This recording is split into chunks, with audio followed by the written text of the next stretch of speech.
YS Jagan రాష్ట్రాన్ని సర్వనాశనం చేశారని రాష్ట్ర వ్యవసాయ శాఖ మంత్రి కింజరాపు అచ్చెన్నాయుడు విమర్శించారు. కోనసీమ పర్యటనకు వెళ్లిన రాష్ట్ర వ్యవసాయ శాఖ మంత్రి అచ్చెన్నాయుడు జిల్లా ప్రజా ప్రతినిధులు, తెలుగుదేశం పార్టీ నాయకులు, కార్యకర్తలు ఘన స్వాగతం పలికారు.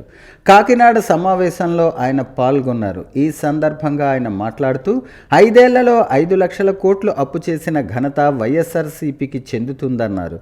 వైఎస్ఆర్సీపీ ప్రభుత్వం చేసిన అప్పులకు 22,000 కోట్ల వడ్డీ ఇప్పుడు మనం కడుతున్నామని తెలిపారు. ల్యాండ్ టైటిలింగ్ యాక్ట్తో ప్రజలను మోసం చేయాలనుకున్నారన్నారు. ఎన్నికల మేనిఫెస్టోలో చెప్పిన విధంగా మేము అధికారంలోకి రాగానే ల్యాండ్ టైటిలింగ్ యాక్ట్ను రద్దు చేయటం జరిగిందన్నారు.